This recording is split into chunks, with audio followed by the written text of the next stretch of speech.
정말 짜증이 좀 나지만 오늘은 진짜 좀 충격이긴 합니다. 이 뉴스들로 좀 좁혀가 보도록 할게요. 예, 여러분들 뭐 다 아시는 내용일 겁니다. 아침에도 제가 일어나가지고 너무 짜증나가지고 쇼츠로 만들어가지고 일단 올려놨고요. 근데 그건 이제 뭐라고 해야 되나? 기본적으로 법률가가 아닌 저는 어디까지나 드러난 기사만을 놓고 이제 평가를 하기 때문에 제가 보건대 뭐라고 해야 될까? 이거는 진짜 제가 용납할 수가 없는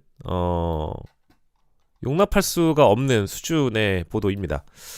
자, 요 보도는 어제 우리가 굉장히 기분 좋게 이진관 만세 외쳤잖아요. 이진관, 갓진관 아닙니까? 이진관 판사는 대한민국 판사의 스탠다드, 문영배 재판관과 동일하게 이름을 여러 번 외쳐야 하는 이진관 판사 아니에요?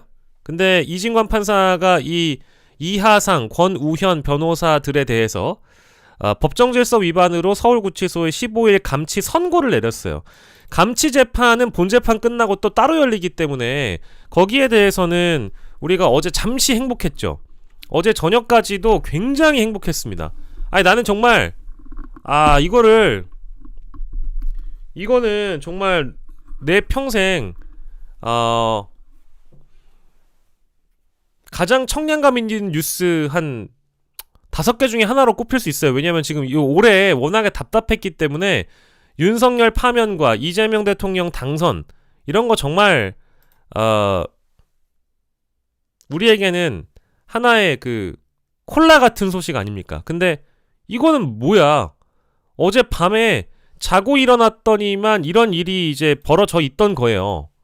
와, 그래서 난 너무 화가 나더라고. 이게 말이나 되는 것이냐? 용납할 수 없지. 근데 다만 다행인 거는 이제 잠시 설명을 드리자면 다들 보셨겠지만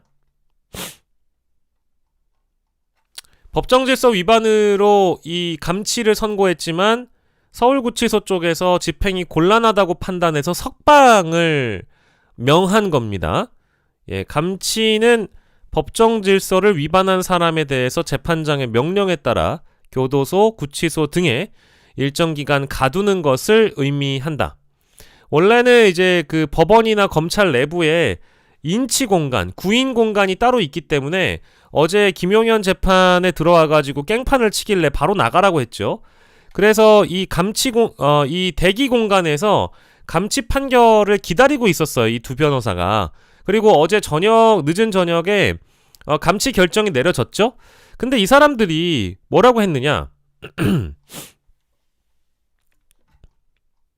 이 사람들이 인적사항을 묻는 재판장의 질의에 진술을 거부했고 재판장은 통상의 방법에 따라 확인 가능한 범위 내에서 이들의 이름과 직업, 용모 등을 감치재판서에 기재해서 구치소에 넘긴 거예요.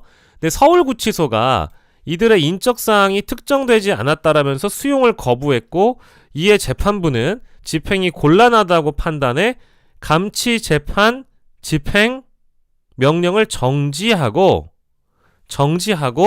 석방을 명했다. 이렇게 나오죠.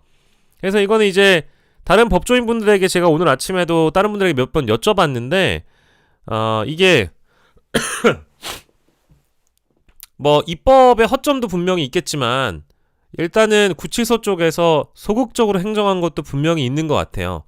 그러니까 우리가 이 사람들을 받았는데 이제 이 구치소에서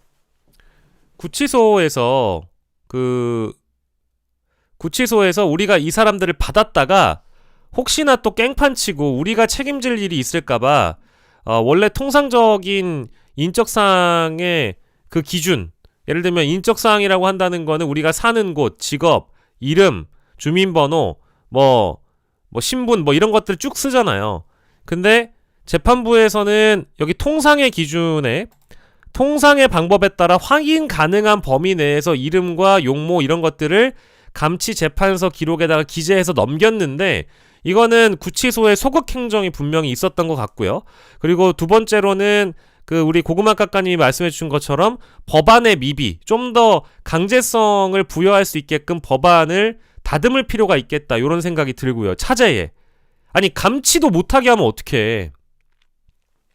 그리고 구치소의 소극 행정도 뭐라고 해야 되겠지만 법안 미비 따져봐야 되고요. 마지막으로는 뭡니까? 마지막으로는 이 변호사들이 더 비판을 받아야 돼요. 변호사들은 법률을 아는 법조 전문가들 아닙니까?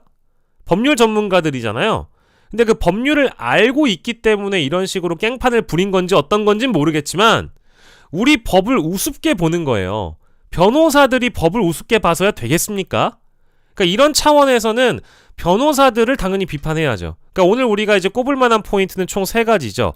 첫 번째는 당연히 변호사 놈들이 아주 쓰레기 같은 놈들이다.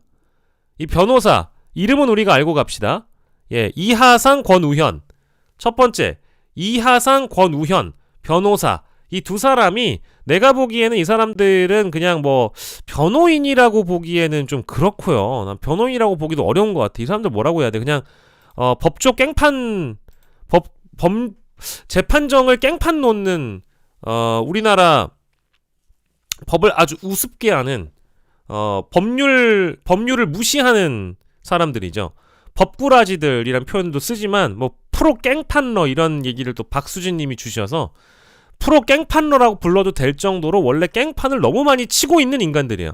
그래서 첫 번째로는 우리가 이제 3가지를 꼽았죠. 첫 번째는 변호사들에 대한 문제로 접근해야 됩니다. 변호사들이 나쁜 사람들이다. 자, 두 번째, 구치소의 소극 행정도 문제다. 자신들이 또 법적으로 고발당하거나 책임지고 싶지 않아서 이 변호사 법꾸라지들에게 좀 겁을 먹은 것도 일부 있어서 심지어 재판장이 명했는데 이거를 제대로 따르지 않은 소극 행정이 있었다. 세 번째로는 이 감치 관련된 법안이 어떻게 돼 있는지는 모르겠지만 법안 관련된 것도 좀 미비했다라는 부분이 있는 것 같아요. 그래서 이거는 우리가 짚고 가자. 총 3가지를 짚고 갈 거고요. 오늘은 화나는 뉴스들이 굉장히 많아서 자, 일단은 저는 뭐 제가 여러분들한테 꼭 말씀드리고 싶은 건 그렇다고 해가지고 우리가 잊으면 안 됩니다. 갓진관은 갓진관이다. 이진관 판사에 대해 박수는 쳐줘야 된다. 이진관 판사는 어제 오늘 얼마나 화가 날까요? 아니, 사법부의 위험과 우리 법의 위험이 있는데 이 법을 우습게 하는 이 변호사들을 보고 피고인들을 보고 얼마나 어제 화가 났겠습니까? 어제 누구누구 나왔어요. 윤석열, 이상민, 김용현 측 변호사 이런 사람들 보고 야, 내가 정말 판사 생활 오래 했지만 별 잣같은 놈들이 다 있네 이런 생각 하지 않겠습니까? 얼마나 열받겠어요. 하지만 우리 국민들은 갓진관을 응원한다. 갓진관을 응원한다. 이 힘든 재판을 이끌고 있는 갓진관을 응원하고 반대로는 직위원과 한성진 판사를 규탄한다. 이거는 꼭 우리가 짚고 가야죠. 저는 계속해서 우리 이진관 판사님을 응원할 것이고요. 다만 이진관 한 사람만 이러면 안 된다. 예. 다수의 판사들이 이진관 판사의 재판을 보면서 재판장으로서의 위험을 좀 알았으면 좋겠고, 그리고 이제 이 감치 명령을 집행정지한 거기 때문에 만약에 이하상 권우현 변호사가 까분다 이러면 그냥 집행정지를 속행시키는 거지. 집행정지를 속행시켜서 감치를 시키면 된다. 이거는 어디까지나 집행정지가 되어 있는 거고 취소는 아니다. 그래서 이진관 판사나 한덕수 재판부 입장에서는 나름의 가능성을 좀 열어둔 결정을 한 것이다. 잘 보면 박지훈 변호사 닮았다고요? 박지훈 변호사를 닮았다. 박지훈 변호사의 친형님이라고 해도 될 정도로 분위기가 좀 비슷한 것 같긴 한데, 아니 판사가 감치하라고 했으면 감치하는 거지. 예, 그런 대목에서는 정말 화가 난다. 이거를 좀 짚고요.